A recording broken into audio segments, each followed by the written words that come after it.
Hello, hello, hello, everyone. Hi, everyone. Welcome.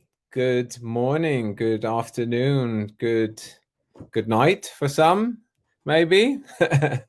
Where's everyone from today? Go type in the chat, say hello, and where you're from. Ooh, Berlin. Guten Tag. Where's in Berlin? London. See, we already have 3 different time zones in the first 3 messages. Brilliant.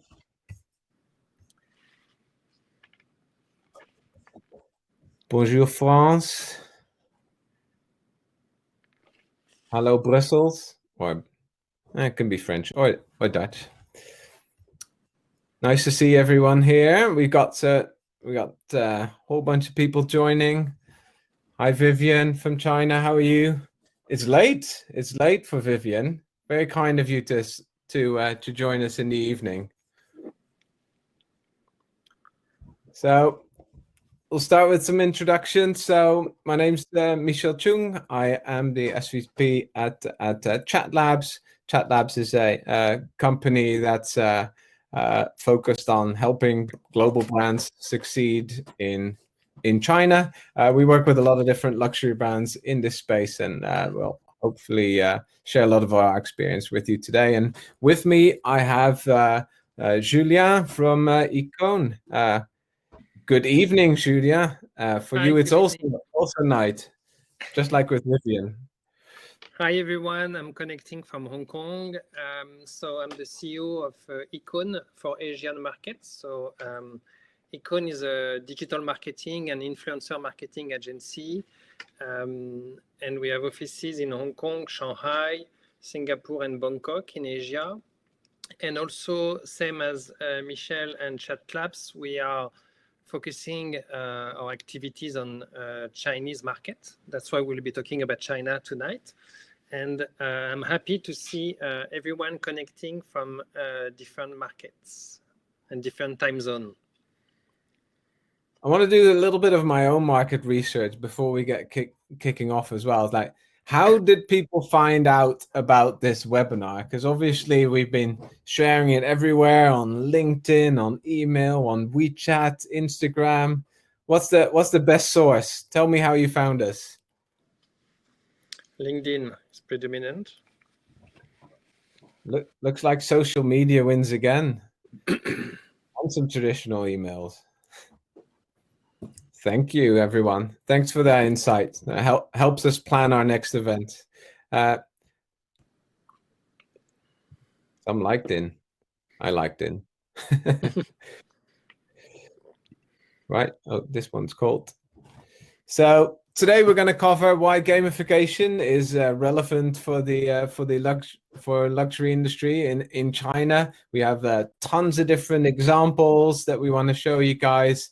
Hopefully, give everybody some inspiration for their upcoming campaigns and brand activations. We're going to kick it off with Julien, who will take you through some of the broader trends in this space.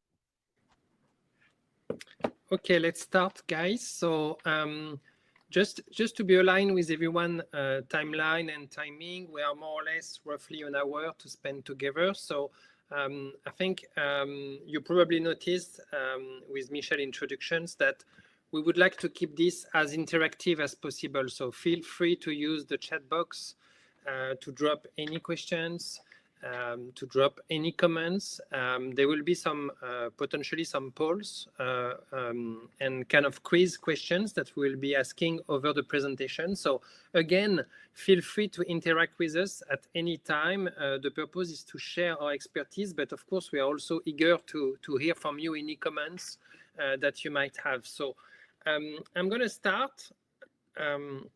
So the first part I'm going to cover for probably the next 20 minutes will be about recent luxury trends around non-WeChat gamification cases, because Michel will be focusing on WeChat cases. But you will see that when we talk about gamifications, for China market. WeChat is definitely a core component of this, but there are also different ways to address gamification. So from my point of view, I'm going to share with you a few things that seems important. First, I'd like to talk about the culture in China, about gaming. So here we gather with the team a few images. Some of you are probably familiar with the Mahjong, this famous Chinese game that if you've been in Asia, if you've been hanging around, you probably have seen different generations playing Mahjong, even in the park outside. It's something very popular. And at the same time, there is also like it's not only of course in China, but you can see those intense gamification tournament. You can see also this. I think there is something important about gamification in China is that this is a tradition that families are also exploring from let's say your grandparents to your grandchild. So here you see. Actually something that is famous in certain provinces of China. You see a young kids that is actually in this primary school playing with these grandparents. So the young kids tournaments will be inviting their grandparents to play a game that they both knows very well. So this is typical from China. And one of my favorite picture here is probably this taxi driver image. That for all of us living in Asia, we've been experienced. We probably find this sometimes quite scary, having this taxi driver leading you in the crazy cities. But at the same time, the guy is watching probably sometimes here, I think I can count at least 7 different smartphones. So this guy is actually interacting with different screens at the same time. So this is, I think, a good image showing the transition with the traditional world and the virtual world that we are going to cover today. So I know sometimes from a Western perspective, the gamification doesn't have the same image. So I just wanted to set up the tone for today, showing everyone that when it's about gaming, it's a serious topic in China because this is part of your daily life here. Is that a good hand in Mahjong? Sorry? Is that a good hand in Mahjong? I don't think it is. What was it? Does the audience know if this is a good hand? This stage in the game, I think there's still quite a bit to get gathered, but yeah, probably not the best one, not the best hand to start. Okay, so today we are going to speak about Metaverse. Alors, I know the word might be also quite sometimes difficult to define. So before jumping into the topics, we wanted to just remind to everyone what is Metaverse. So Metaverse is actually a mix of let's say the extension of a universe between physical and virtual reality. So it's we can in marketing we can define this as a combination of an existing world with a new world, which actually push you beyond what you used to know. So we've been talking in marketing a lot of how we can connect the offline and the online. It's pretty similar, but you have to add in this component the gamification. So there are different ways to illustrate Metaverse. So I will explain 3 pillars around Metaverse, and gamification is one of them, of course. So first of all, you have to understand that there is a correlation between Metaverse and technology. So one of the reasons the virtual world is actually booming, growing in terms of branding and marketing activation is because the network infrastructure we are using are actually moving forward to the 5G, and everything is moving faster. So it means the speed is higher than before. The data capacity are also higher, which means an access to APP, applications, mini program, whatever we call this, from a tech perspective, much more easy to access and make things much more enjoyable. So at the end, there is also, because of this technology, a better way to measure also the media invested in those platforms, the activation. So at the end, what we notice, to simply also explain what Metaverse are also booming, it's because the technology is moving faster, it's progressing, evolving, in a sense that we can measure more about any consumer behavior around those applications. Moving next. What can we do with Metaverse? So there is quite a lot of things to do, but obviously you can bring gaming, virtual movies, concerts, sport into the Metaverse universe. So in this universe, there is also a significant part of technology, like I mentioned. So you probably, all of you heard or even experienced AR, VR technology, so augmented reality, virtual reality. Those are also components of the Metaverse. And there is also something interesting we wanted to cover today. With our knowledge of influencer marketing, we also noticed in the past few years a bigger penetrations of the virtual influencer marketing environment. So I will talk about this later on, but it's quite interesting to see that in most of the game, people are also inviting to create their own avatar, and suddenly these avatars are becoming a kind of real human beings in the way they are actually existing in the social and online environment. So we'll cover also this part. What about marketing opportunities? So like I mentioned, the Metaverse will give a lot of new set of metrics, data, and rules for connecting to potential customers. Something we didn't mention yet, but when it's about China, usually comparatively with the West, you are talking as a brands to consumers that are more or less 5 to 10 years younger than your typical consumer in the West. And this is an important component to consider because most of the new generation from China, like we mentioned, have been strongly educated around gaming, but also they are extremely connected and extremely, interacting with all of those new technologies. So from physical products, being able to promote those physical products to Metaverse universe through advertising, through event, will be a way for brands and traditional luxury brands to access and to target consumers that are not yet probably their direct consumers.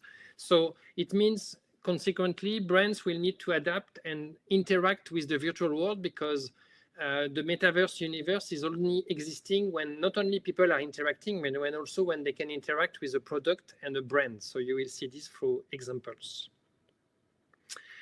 Moving to the first pillars I wanted to discuss today, it's probably one of my favorite is there is a future of marketing around virtual influencers. So I don't know if you guys are familiar with virtual influencers.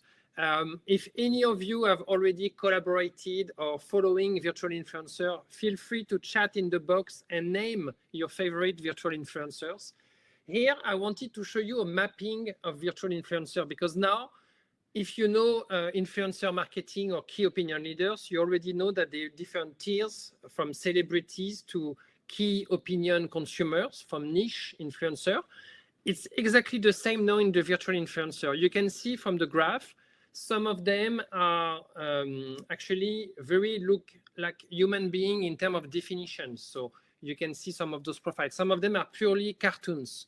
Some of them are in between. So there are different tiers, different segments, and also some of them are more actually active in fashion or even in beauty, by example. So they all have their, let's say, expertise. Interestingly, by 2023, so it's exactly 1 year and a half time, the China virtual influencer market is expecting to be worth 1.5 billion of GMB. So it's not nothing, of course. And we see a few influencers that are virtual influencers that are now collaborating on regular basis with big brands. There are some positive side out of it. First, usually a virtual influencer, if we opposite this to human influencer, they will be basically, at some point, they will be committed in a sense that they won't get sick. They will be always available to engage with you.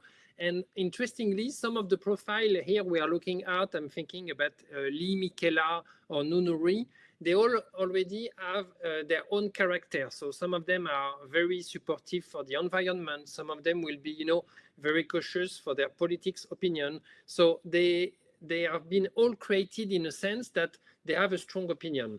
Interestingly, brands can also create their virtual influencer. Sometimes the question that comes to me is who has been created. So it could have been some tech companies. It could have been some different actually providers such as agency, communication agency, or even, like I say, from a brand perspective. So here there is one case studies around virtual influencer. It's a campaign that has been done by Fendi. So you probably all know the Peekaboo campaign from Fendi.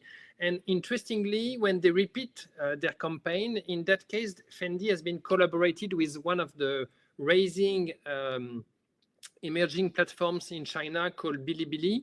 So Bilibili is a video community actually gathering a lot of different culture around animation, comics, and gaming. So it's pretty relevant in that case to consider Bilibili. And also Bilibili has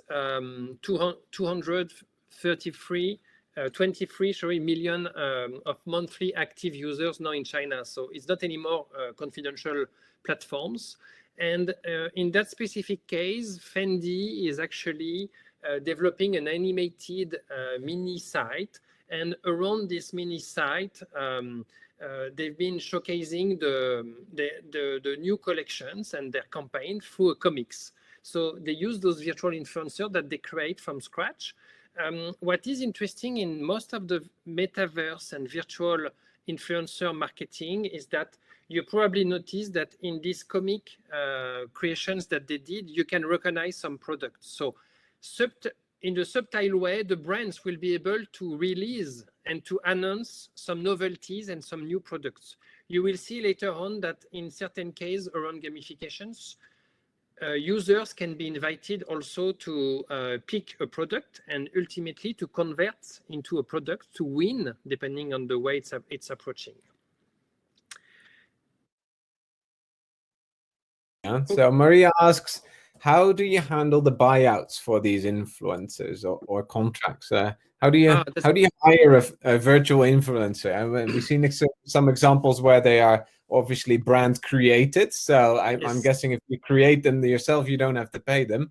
But are there influencers, virtual ones for sale as well? And how do you book those? Alors, the one we mentioned, if I go back quickly, if you see Lee Michela, you can have a look on Instagram. If you look at, I think Nunuri is probably one of the biggest now. I don't want to tap it wrong. So it's actually, like I said, they are very common and they look alike to, let's say, normal influencers, because most of them, they are represented by an agency or an agent. So it's exactly the case of, some influencers that are not a niche influencer. You are basically, for all of them, will have a window contact that will be either the company that created these influencers. So basically, you are discussing and dealing with an agent, and they can accept or decline collaborations. They will have some terms. And like I say, it's very common if you follow those influencers, they will also share their moods and emotions with their audience, which is quite interesting to notice, which is also make the audience feeling more close to them. Second element, second pillars, it's something that Michel will definitely dig up with a few case studies around WeChat. How can we explore metaverse through gamification? So here it's interesting because I just picked two visuals that are coming from Gucci and Hermes. It's probably not obvious to everyone, but Gucci, Hermes, some of the top brands in the luxury industry are, of course, and already playing around gamifications. I've been working in the luxury for almost 15 years now. I know I look younger than my age, but it's interesting that I can tell you back then, more than 10 years ago, when I was in Paris working for Hermes in the digital department, associating gamifications and luxury was not exactly the type of wording you want to drop in the meeting, in the marketing meeting. So there were no way we can approach this around gamifications, because gamification was considered as something that is let's say, too close from the luxury environment. But things have been evolving, and it's quite interesting that we noticed that brands, and especially in such a younger market with younger audience as China, have been playing the rules of the market. So here is not a question about losing the brand DNA. It's just to find a smart way to design it properly. So when Hermes, Gucci, Burberry are doing this, they will make sure that they design it properly. And in the case of Gucci, it's interesting because they develop a tennis clash game, but the reason actually is very smart. Behind this, they are relaunching a sportwear collections. So all the characters will be playing with the new collection. So when you change your character, you will have the ability to discover the collections. And audience are, of course, invited then to move to Gucci environment in the own brand environment when they can actually purchase this new collection. So it's a smart way to introduce sportwear, different type of collection. We've seen different initiative in this. So younger audience might be not considering, Gucci spontaneously as the tennis sportswear they will consider, but suddenly through a game they might realize that this is an option for them. So moving forward, this is a case of one of the most downloaded mobile games that exist in the world. And this mobile games is very famous, but it also brings an opportunity of collaboration. This collaboration could have been done with a brand. We've seen a previous experience also in that directions. In that specific case, the Korean K-pop groups BlackPink have been actually jumping into this opportunity. So I'm going to show you a quick video. Who knows BlackPink? I mean, I'm a fan, but Did the audience know them? Shiana's a fan. Mateus doesn't know them. Oh, doesn't know them or not a fan, Mateo? Okay, anyone that has Netflix, there's actually an entire documentary about them as well. It's worth looking at. Ooh, instant poll. Let's see. How many people? 50-50-ish. Oh, no. We're going towards the yes.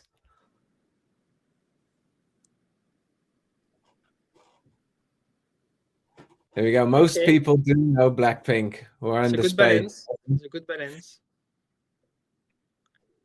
Okay, let me show you a quick video of the game.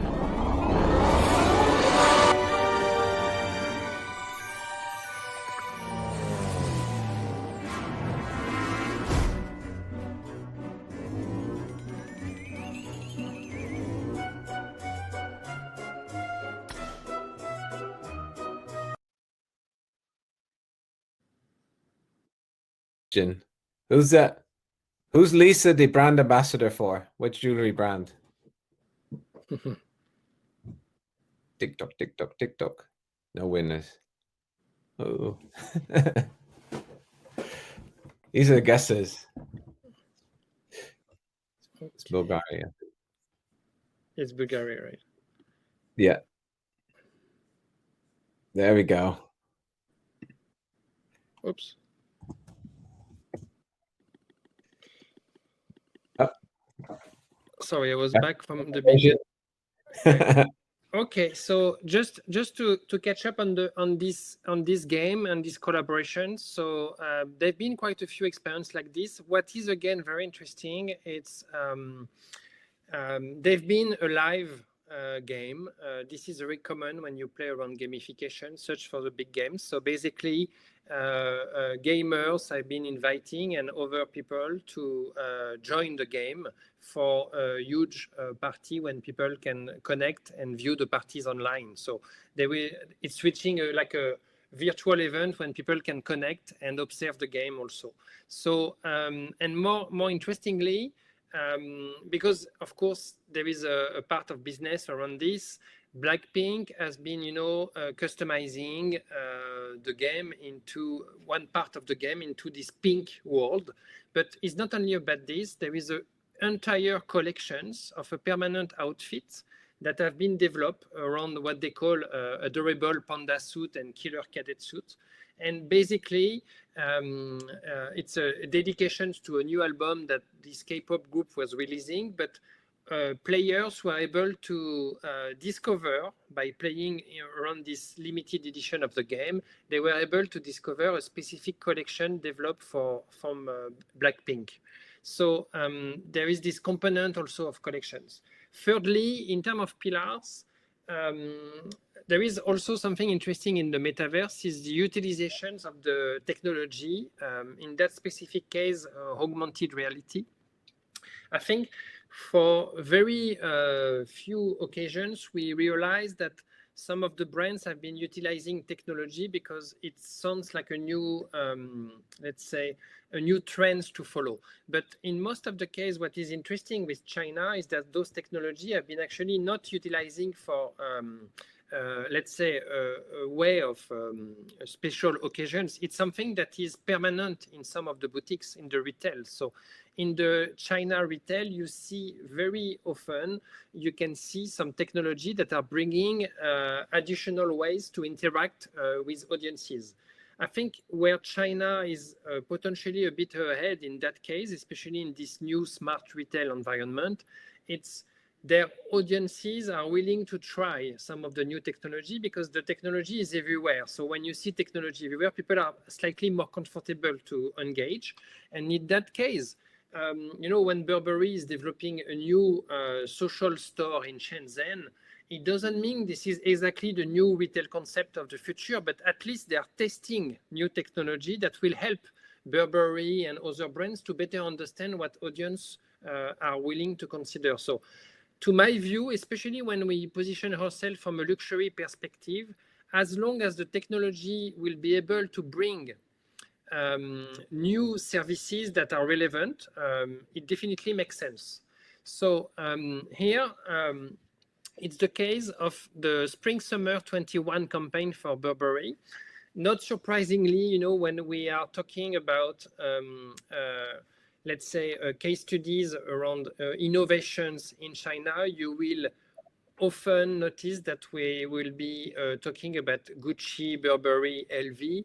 And of course, one of the obvious reason is that those brands are predominant in the market. So it's interesting because being predominant in China is also a big challenge for all of them because they are in the circle of innovations following the market, a market that is moving very fast.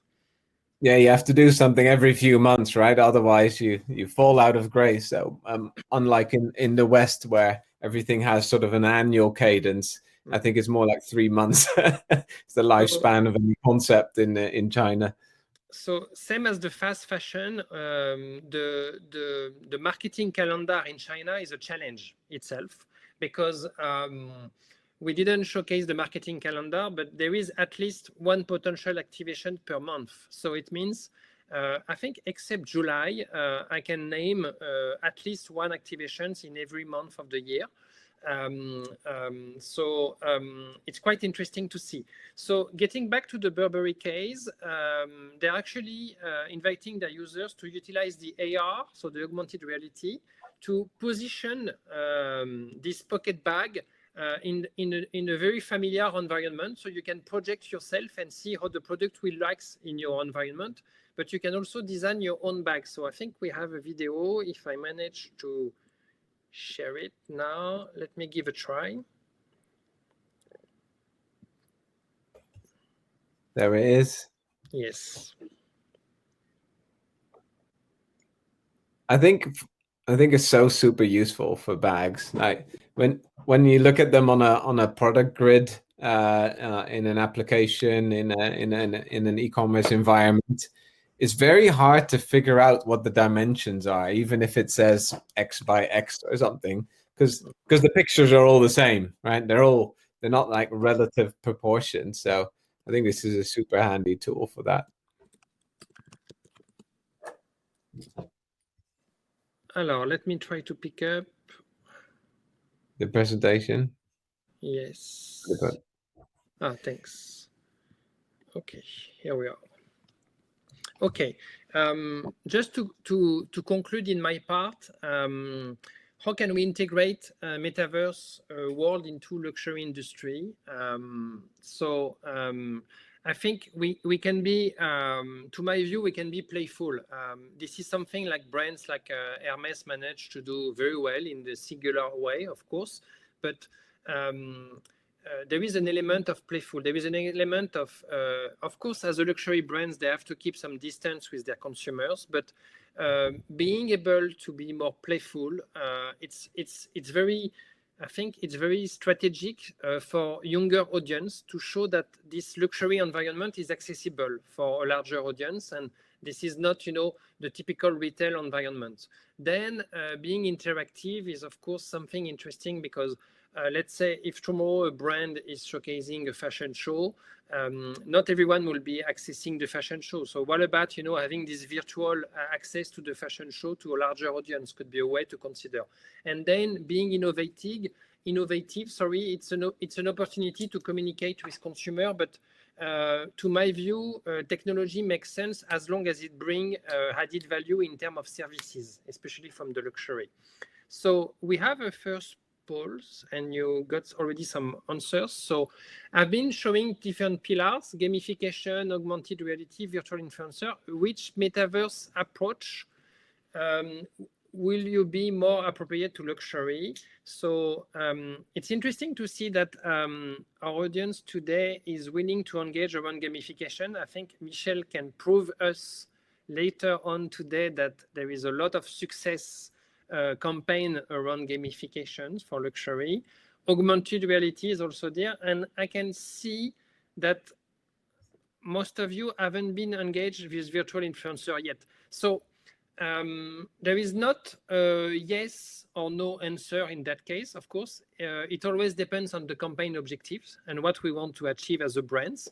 My recommendations is that gamification should definitely be considered for all the reasons we mentioned.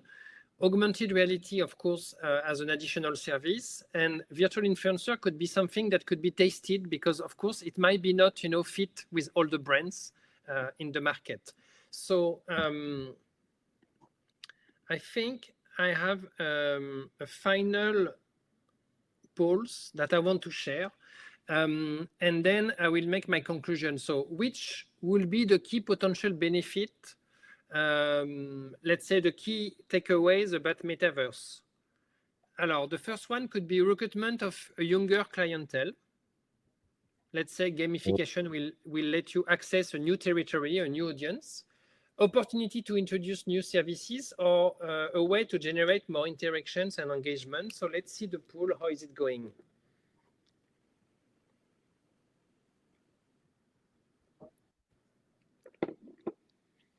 Oh, last one's winning, I think, Julia. Okay.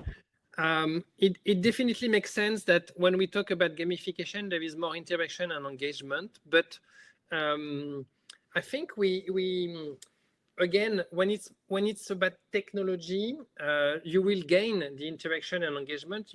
But you can also potentially gain a new type of service. So added value could be also bring to this. And something that we should not underestimate is that certain clientele, especially the younger clientele, they might don't want to buy the same brands as their parents. You know, it's a generation things. But suddenly, if they realize that the brands that their parents are buying are also accessible, you know, through the virtual world, they might look at the brands differently. And suddenly, the brands that their parents are wearing could be look as a cool brands also. So I think it's an interesting twist to consider. Few takeaways here. Of course, just to recap what I've been saying, Metaverse is the meeting of the physical and virtual realities through technologies. It's also a way to consider recruiting what will be the future customers of the luxury. Like you all mentioned, it's definitely a great way to generate more interaction and engagement. But also, to my view, technology can help brands to show their creativity because For luxury, we see the creativity around the product, what they will bring in terms of new creativity, but showcasing a product through technology can also enhance a new product in a different ways. I think, Michel, I leave you the stage on for the second part around gaming on WeChat. We still had one more question, Julia, so we'll answer that one first. Marie asked another question. Do you think there's a luxury product where gamification does not make sense at all?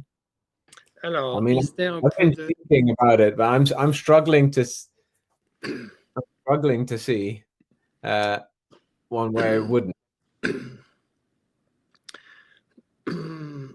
No, I don't see. I think probably same as all the virtual world, one of the limit in certain case, but again, I think technology can help until a certain point. We've seen that augmented reality can help you to try on virtually, which also, help to fill the gap with, physical and online. Of course, potentially, if tomorrow I'm trying to picture a new car, or let's say a new yacht for Michel, favorite, occupations during summer. Probably there will be some limitation, but I think it's hard to tell. No, actually, the more I think, I don't really see any limitation. It's all about the angle, right? It doesn't always have to be specific about the product. It could be just a brand collaboration in gaming. You can do storytelling through gaming, which we'll touch on in a second. So, Maria, we do not believe that there's any product where you couldn't gamify at least some part of the brand or the experience or the anything else. Great. Thank you, Julia. Super interesting. Very, very glad to have you here today. So thanks again for coming here and sharing all your insights. So now we're going to go on to the WeChat topic. So for those who don't know WeChat's the biggest social ecosystem in China with 1.2 billion active users that are on there for over an hour per day. Coincidentally, Tencent, who owns WeChat, is also one of the biggest gaming companies in the entire world. So they're behind a lot of the big brands like Riot, etc. And did some digging and trying to find out how big gaming was on WeChat, and actually the numbers were quite astonishing. So within WeChat, you can have these mini applications, and you don't have to download them or anything. You can just click on something and it plays within the context of WeChat. So they're like mini games, and there's about latest stats is that there's about 3.3 billion mini applications within WeChat, which is phenomenal. And a third of those are games, which means that there's 1.1 billion games that you could play on WeChat, which is more than the entire Apple Store for the entire rest of the world in terms of the amount of games that there are. So that tells you a little bit about the scale of gaming in China, right? Everybody is playing games, and there's tons of different ones. How come there's 1.1 billion games on WeChat? And that's because Tencent actually built WeChat and especially mini programs with gaming in mind, because they have actually a gaming framework which makes it super easy for brands to create games, tie that into their marketing activities, and it's also super easy to launch and activate for brands, because you don't have to download anything. You don't need a disk. You don't need a device. You don't need anything other than your mobile phone. It's literally one tap and you can play the game straight away. And like Julien said, with the likes of 5G, etc., they can start to push the boundaries of what's possible there. So brands in China are naturally already taking full advantage of this. The fact that there are more than 1 billion games shows you it is not new. This is common ground in China, and if you're not participating, in fact, you're a little bit behind. So they use it brands use it to gain and retain followers, to engage with their follower base. And then the cool thing about it as well is because it's on WeChat, you can drive people from the game straight into a purchase environment or another environment where you want to take the consumer. And also it ties into one big consumer data set that you own as a brand. And you can learn by the behavior that people have on these games, you can actually gain a lot of consumer insights as well. So we'll go into a few examples. So we try to sort of categorize these billion games that we have, that brands in luxury.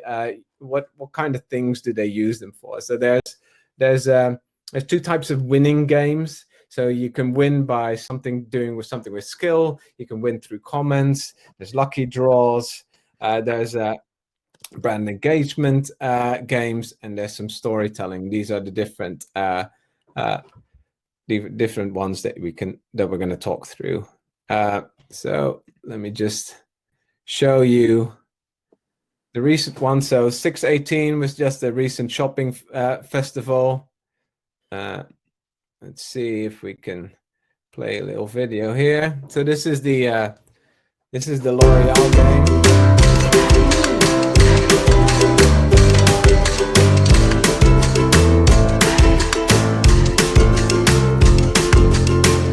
Obviously, these aren't as sophisticated as Pubg or Call of Duty or even as sophisticated as Tetris. These are all quite simple games, but the aim for them is quite clear. Back to the presentation. So basically, L'Oreal allows you to play that games as part of the festival, and you catch the different bubbles, as you could just see by moving left and right. And if you gain enough points, you get a surprise gift. And guess what the gift is? The gift is a coupon that allows you to purchase something at a discount. So it's a very commercial objective. So the number one priority for the brand here was to obviously generate sales during 618, but do it in a much more fun manner than just sending everybody a coupon. You had to actually do something to gain those coupons, which actually gives a limit to the number of people that are using them, which is good. And the other thing is that it was used for follower growth, because you only got one attempt and you might not get enough points. And the way to get more attempts is by sharing that game with your friends. So WeChat's a social ecosystem. So really the brand was using that as well to create organic growth and create more followers for the L'Oreal official account. So quick poll on this one. If we can pull it up. Yeah. So should these games, so if you built a skill games based game, should you make it hard or easy? Like, are we trying to give out as much coupons as we can? Maybe give them some, but also get some followers. Make it really hard so they have to share it many times before they even get there, or just being really cheeky and make it impossible and just get maximum followers.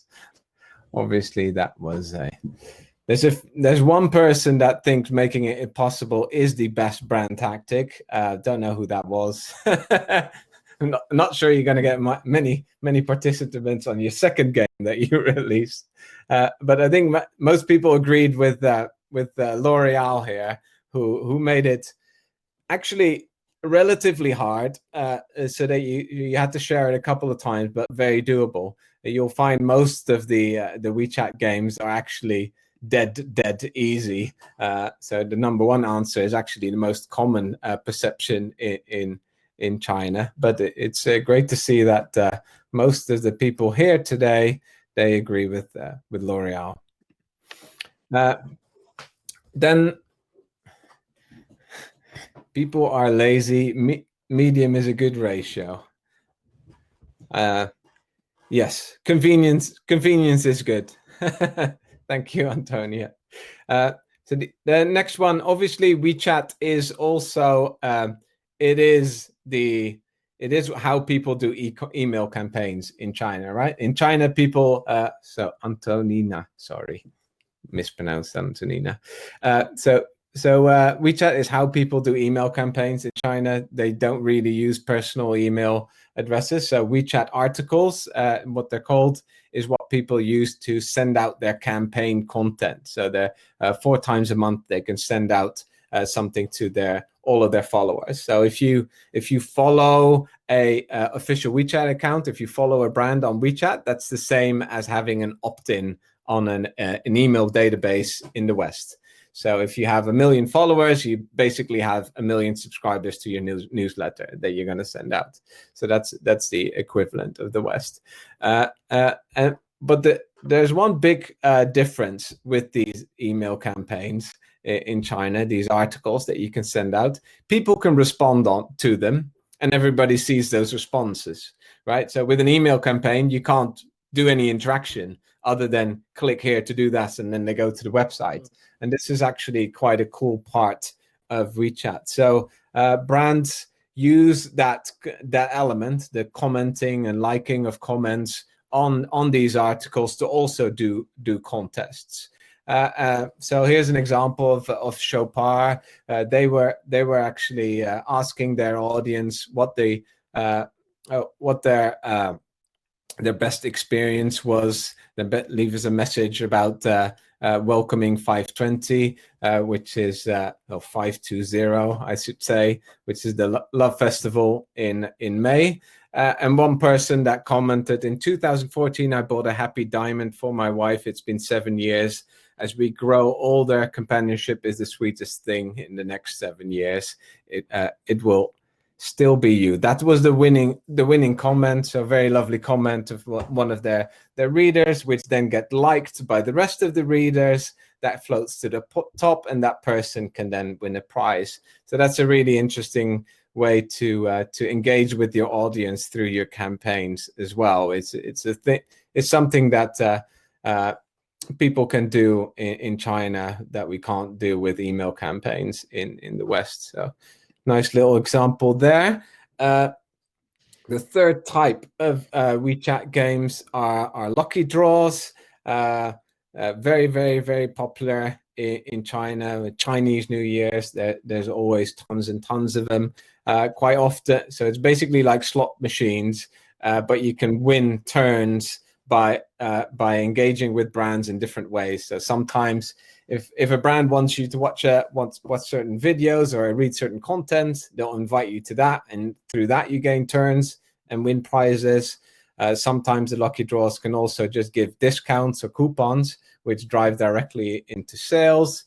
You can participate with Tencent's own campaign. So there's like global campaigns of WeChat that brands participate in, which is the penguin here on the side, or you can do your own one. So here's an example of Calvin Klein's mini program where people can win prizes. And Calvin Klein objectives was really to get more followers, but also get more insights and more details about their followers, and actually get proper registrations. So if you follow the account, if you became a Calvin Klein member, if you bought a product through their store, if you looked at some videos, all of those things, they would give you turns on the lucky draw, which in turn would give you prizes. So that's a way to get, like we talked about earlier, a way to get engagement with your audience and more insights into your audience as well.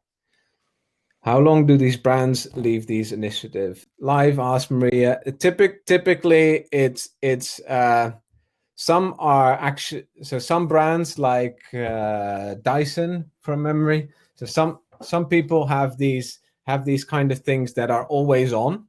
So always on gaming, because the big thing with WeChat is that you can gain followers, but it's also really easy to lose followers. The unfollow rate in China is about like 30 to 40%.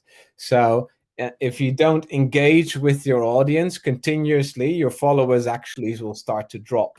So what brands are sometimes doing as a counter strategy is doing monthly draws, or monthly contents, or weekly quizzes, or answer a question every time you come back to the official account. I've even seen, so you always have a chance to win something as long as you are a follower of that brand. So some brands leave them for the entirety to help as a retention mechanism, and some brands obviously do these as part of a campaign. So Calvin Klein did this as part of a Chinese New Year. Sometimes they're part of another festival. Then a lot of the games are just purely about engagement, not necessarily winning prizes or coupons or driving to conversion, but a lot of these games are purely getting some interaction with the brands, some fun emotion with the brands. You can see that most of the brands are adopting these retro-like, and we saw that with Julian's presentation as well. The retro look is very popular, but there's another reason for that, which is actually technical, is because there's a maximum weight and size to these mini programs, because you're not downloading them. They need to load on the spot. They actually aren't as sophisticated as normal mobile game, because they have to load in an instant without a download. But I think with 5G, we're going to see these games becoming more and more glossy as well. So one of the great mini programs that explores that shows brand exploration was a recent one from Comité Colbert. So they have Comité Colbert had a collaboration with lots of different brands, and they were promoting Paris and the Parisian lifestyle and Parisian culture, and tying all those brands to that, and making people in China aware about that. So it was actually a collection of different games. So in there you could do lots of different things, like running a little cow through a course, to answering questions about French figures that you like most, cultural figures.